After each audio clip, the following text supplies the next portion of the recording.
இறைவனுக்கு நன்றி. எல்லா மனசுமே ஒரு வெற்றிக்காக தான் ஏங்கி கிடக்கு.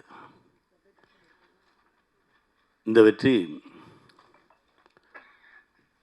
ரொம்ப ரொம்ப ஆழமாக உள்ளே போய் மனசுக்குள்ளே நிறைய விஷயங்களை சரி பண்ணிடுச்சு, அப்படி தான் சொல்லணும். எப்போவுமே சேனலில் இருக்கிறவங்க சொல்லவே மாட்டாங்க வெற்றியை. நல்லா இருக்கு, நிறைய நம்பர் வந்திருக்கு, உண்மையிலே இதுதான் அப்படின்னு சொல்லவே மாட்டாங்க. முதல் முறை ஒருத்தன் சொல்லியிருக்கேன், அதுக்கே ரொம்ப சந்தோஷமாக இருக்குது. என்னென்னா கிட்டத்தட்ட நான் 3000 எபிசோட் டைரக்ட் பண்ணியிருக்கேன் ஸ்மால் ஸ்க்ரீனில். 3000 எபிசோடும் வந்து வாலில் வெடி வச்ச மாதிரி தான் ஓடிக்கிட்டு இருப்போம். அப்போ வரைக்கும் இது ஜெயிச்சிருச்சுன்னு சொல்லவே மாட்டாங்க.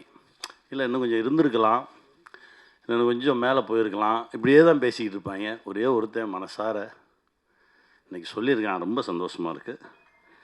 முழுக்க முழுக்க கௌசிக் மேலே வச்ச நம்பிக்கை தான் இந்த படைப்பு. என்னென்னா கௌசிக் வந்து ஒரு 10 நிமிஷம் தான் இந்த படைப்பை பற்றி சொன்னார். நான் சர்ரா தம்பி, எனக்கு நாளைக்கு இல்லை நாளை கழித்து எப்போ ரெடி ஆகுதோ எனக்கு ஸ்கிரிப்ட் அனுப்பிச்சிருங்க, நான் ஒரு வாட்டி படிச்சிடுறேன் அப்படின்னு. இப்போ வரைக்கும் அனுப்பலை. அண்ணே 4 எபிசோட் ரெடியாக இருக்குண்ணே, இந்த மீதி 2 வந்தோடனே உங்களுக்கு நான் அனுப்பிச்சிடுவேன். இதையே சொல்லிக்கிட்டு இருந்தாங்க. ஒரு முறை நம்பிட்டோம்னா அதுக்கப்புறம் கண்ணை மூடிட்டு பின்னாடி போயிடணும். அங்கே போயிட்டு ஒரு சமயக்காரன் தான் இருக்கணும், அப்போ தான் அந்த சமையல் நல்லாயிருக்கும். ஆளாளுக்கு போய் உப்பள்ளி போடக்கூடாதுல்ல. அதனால் பேசாமல் சரி ஓகே என்னமோ செய்கிறாங்க, சரி சரியாக செய்கிறாங்க, அது வரைக்கும் சந்தோஷம் அப்படின்னு சொல்லிட்டு பின்னாடியே போனது தான். கண்ணை மூடி முழிக்கிறதுக்குள்ளே ஒரு பெரிய ஒரு வெற்றியை பார்க்குறதுன்றது இறைவன் கொடுத்த சக்தி. என் தம்பி கௌஷி, என் தம்பி அஜய், நவீன், இன்னும் இதில் உழைச்ச கே சார், எல்லாருக்குமே இந்த வெற்றியில் பங்கு இருக்குது. அந்த குட்டியோண்டு லென்ஸ் வச்சு பார்த்த அந்த சார் அவ்வளோ ஆழமாக மனசில் பதிஞ்சிருந்தார். அவர் தான் கதையோட டேர்னிங் பாயிண்ட்டே.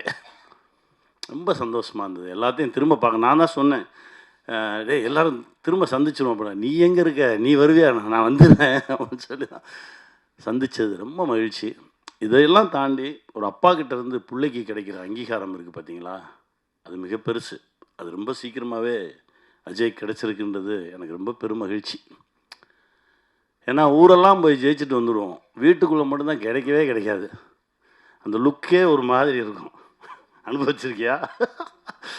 எனக்கு எப்படி தெரியும் இதை பற்றினா, நம்ம அப்பான்னு ஒரு படம் பண்ணும்போது பெரிய பெரிய ஆளுமைகளை அவங்க அப்பாவை பற்றி பேச சொல்லி கேட்டேன், நீங்கள் பேசுங்க. அப்போது பிரியதர்ஷன் சார் சொன்னார், அதாவது எனக்கு வந்து சிபிஐயில் ஜாப் கிடச்சிருச்சு, அதுக்கு இன்டர்வியூ கூப்பிட்ருந்தாங்க. அந்த இன்டர்வியூ போகிற அன்னைக்கு தான் இங்கே பாசில் சார்கிட்ட அசிஸ்டன்ட் டைரக்டராக ஒர்க் பண்ண வர சொல்லியிருந்தாங்க. ஸோ அந்த இன்டர்வியூ போகிற பேப்பர் எடுத்து தலையணை கவருக்குள்ளே வச்சுட்டு நான் இங்கே போயிட்டேன். ஒரு வாரம் நான் ஒர்க் பண்ணிக்கிட்டு இருக்கேன். திடீர்னு ஒரு நாள் எங்கள் அப்பா வந்து வெளியில் உட்காந்துருந்தார்.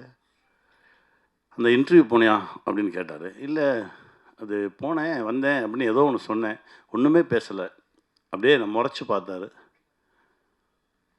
இனிமேல் என் கூட பேசாத அப்படின்னு சொல்லிட்டு போயிட்டார். இதற்கு பிறகு கிட்டத்தட்ட 70 படம் டைரக்ட் பண்ணியாச்சு. ஊரே கொண்டாடுது, ஆனால் அப்பா மட்டும் பேச மாட்டேன்றார். ஸ்டேட் அவார்ட்ஸ் வருது, பேசலை.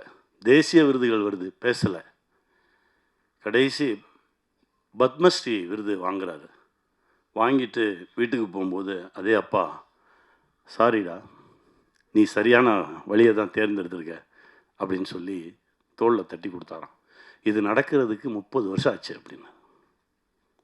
அந்த மாதிரி தகப்பன் ஒரு கனவில் இருக்கும்போது அந்த தகப்பன் கனவை பிள்ளைங்க ஈடுகட்டுறது ரொம்ப கடினம். அது இப்போது தம்பி அஜய் கிடச்சிருக்கிறது ரொம்ப பெருமகிழ்ச்சி, ரொம்ப சந்தோஷம்.